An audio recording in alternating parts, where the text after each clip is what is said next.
Okay, my mascara's running, sorry.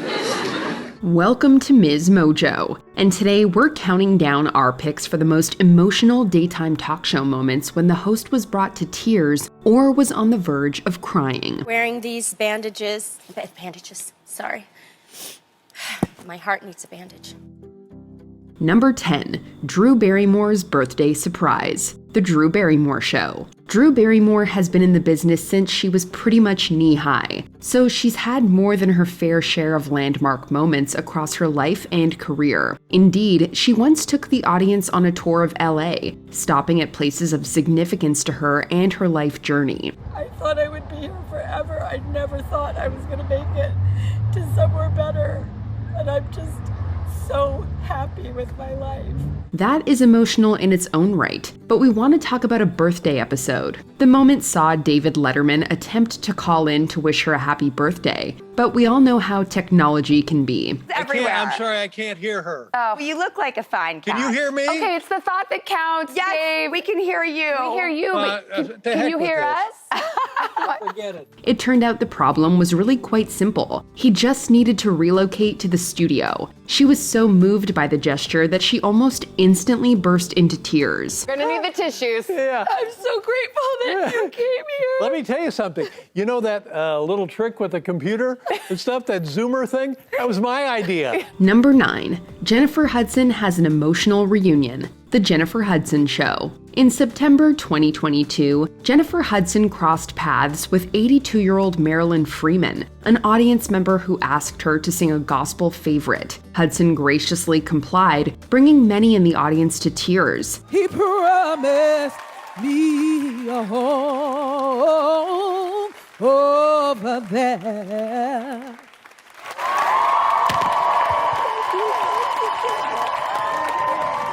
Months later, Hudson and Freeman met again, and this time it was the host who became emotional. Freeman shared why it had been so important to her to be seated in the front row and have Hudson sing for her. You're good inside and outside. Make me cry. And you radiate that. You radiate that to me. I don't make you cry. Make me cry. Oh, Lord. She expressed admiration for Hudson's goodness, making the host well up. Still, there wasn't much time for tears as Hudson still had one more surprise in store. The whole exchange is incredibly wholesome. A never-ending past that comes to the Jennifer Hudson Show anytime you get ready, okay? And whatever you need me to sing, I'm gonna sing it for you. Number 8, Ellen DeGeneres tears up over a dog adoption that didn't go as planned. The Ellen DeGeneres Show. Ellen fans were used to the host coming out with the biggest smile as she greeted her audience. However, this day was different. I am not capable of coming out and pretending to be funny and on when things are going so terribly wrong right now. Sobbing, she shared that she'd adopted a dog named Iggy, but his high energy was too much for her and wife Portia de Rossi's other pets. So she gave Iggy to her hairdresser's family, since they had 2 kids. Unfortunately, it seems Ellen hadn't read the adoption papers thoroughly enough. And because I did it wrong, those people went and took that dog out of their home and took it away from those kids. And I feel totally responsible for it, and I'm so sorry. Despite her good intentions, this move violated the contract, resulting in Iggy being taken back by the rescue organization. Through tears, Ellen begged for Iggy to be returned to the family. However, the pup was reportedly placed in a new home. I'm sorry. I didn't call you. I'm sorry. I did the wrong thing. Just give it back to the family. Please, please, please. Number 7, Judy Mai gets candid about her marital status. The Real. In this 2018 segment, The Real hosts discussed things in life people wished they had learned sooner. Knowing what I know now about who I married, I wouldn't have married him.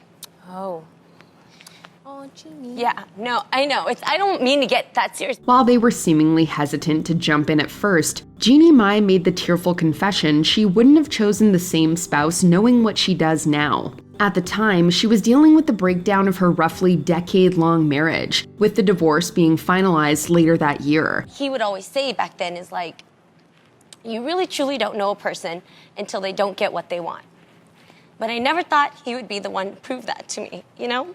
She voiced what many people in her shoes have probably thought at one time or another, and reflected on the signs and red flags she'd missed. It's really heartwarming to see her co-stars rally around her. Did I know the real you, or is this the real you? And so it's just really hard. We're not talking about a couple years, we're talking about 10 years. I'm sorry. Number 6. Henry Winkler offers warm words to Kelly Clarkson's daughter, The Kelly Clarkson Show. During a retrospective, Clarkson shared that she's no stranger to shedding a few tears on her show. One thing that came as a bit of a surprise was how often our guests managed to make me cry. Even for me, it was shocking. Sometimes straight out bawl. I cry a lot on this show. However, one incident that strikes us in particular took place during an interview with Henry Winkler. During their conversation, Kelly shared that her daughter River has been getting picked on at school because of her dyslexia. Winkler, who is also dyslexic, jumped in immediately with advice and support. But the most touching part was when he looked straight at the camera and spoke directly to River. River, I got it. All right. How you learn has nothing to do with how brilliant you are. That's when Clarkson totally lost it. In all fairness, how else do you react when Fonzie offers your kid words of empowerment on national television? It's fun. We're fine. It's fine. My makeup artist is gonna kill me. It's so nice. Number 5. Oprah reunites with the teacher who believed in her, The Oprah Winfrey Show. When you think back to your school days, do you remember that one teacher that stood out? The one who made you believe that the sky's the limit? I ran home the first day of the 4th grade to tell my dad that I had the best teacher anybody could ever have. Her name was Mrs. Duncan. And during the 4th grade, I wanted to be a 4th grade teacher because of Mrs. Duncan. Does remembering them and their encouragement make you feel a bit weepy? Well, that's certainly what happened to Oprah here. She talked about the 4th grade teacher who shaped her life, and as soon as she saw her, she couldn't stop those waterworks. Oh, it's good to see you. How are you? I'm fine. Oh, I need some clinics. Their reunion was so sweet, and the emotion radiating from Oprah is incredibly touching. It just goes to show the lasting impact teachers can leave on their students, even going all the way back to 4th grade. And we'd have graham crackers. And Mrs. Duncan would let me lead. I can't believe I'm crying like this, but Mrs. Duncan would let me lead devotion. Number 4. Whoopi Goldberg grieves her good friend Mike Nichols. The View. In 2014, The View hosts paid tribute to director Mike Nichols, who had just passed away. This morning... Want me to do it? This morning, news broke that entertainment pioneer Mike Nichols died suddenly. Whoopi Goldberg started to announce the tragic news, but broke down before she could get the whole sentence out, leaving her co-hosts to step in. She was especially devastated because Nichols was a close friend, and the one who gave her the big break that would launch her impressive career. Whoopi has a hard time putting into words, which is why I'm doing it for her, but this man meant the world to her. Mike Nichols is the one who first saw Whoopi performing and said, "You got something, kid." The news was still fresh. You could even hear the gasps of shock as Nicole Wallace revealed the information. Even if you didn't know who Nichols was, you could tell from Goldberg and the audience reactions that he was a very special individual. Gave her entire beginning of her career and recognized her brilliance before anyone else.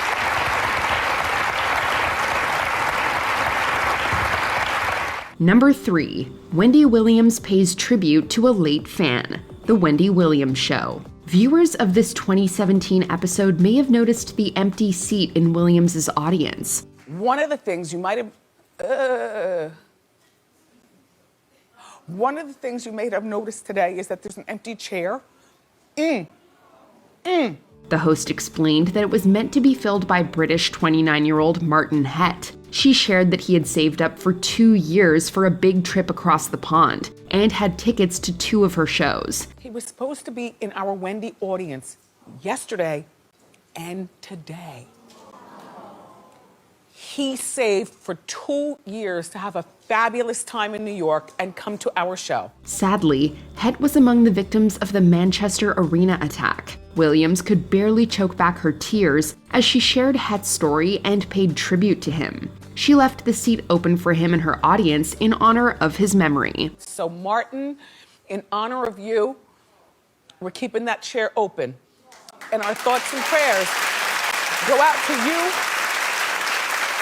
and your family. Number 2, Tamara Mory Housley returns following a heartbreaking family loss. The Real. We always expect some raw realness from The Real. Few times was it needed more than in the wake of the Thousand Oaks attack that took many lives, including Elena Housley's, Tamara Mory Housley's niece. She would want me, sweet Elena,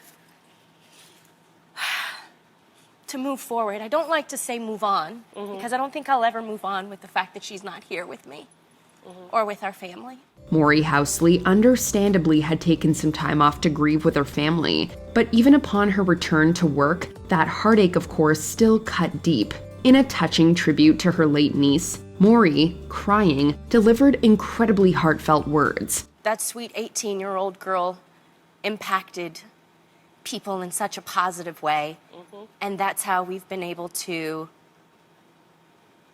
move on, the love. She used her platform to share a poignant message about kindness and enacting change, and fondly remembered her niece, leaving a lasting impact with her stirring words. We would sing together during the holidays.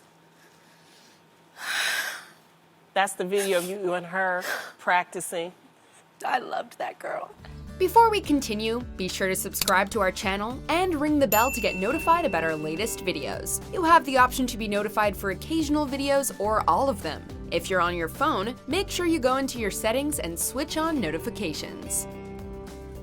Number 1. Nick Cannon mourns a personal loss. Nick Cannon. Experiencing the loss of a child is an unimaginable ordeal, but sadly, one that Nick Cannon and Alyssa Scott went through. This is the pick of the day.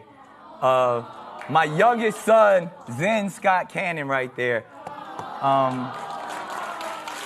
In December 2021, Cannon announced to his audience that the pair had lost their baby Zen. He explained that Zen had been diagnosed with a malignant brain tumor, and unfortunately, he took a turn for the worse over the Thanksgiving period. Understandably, Cannon could barely get his words out as he talked about the time he spent with his son and their final days together. Having the last, holding my son for the last time. Hearing him voice his grief shatters our hearts, leaving us unable to hold back tears. It's a deeply heart-wrenching moment that stays with you. I turned around and not only did we get to see the sunrise, but we got to see the sunset too. Which daytime talk show moment made you cry as hard as the host? Let us know in the comments. I need some Kleenex. Do you agree with our picks? Check out this other recent clip from MsMojo and be sure to subscribe and ring the bell to be notified about our latest videos.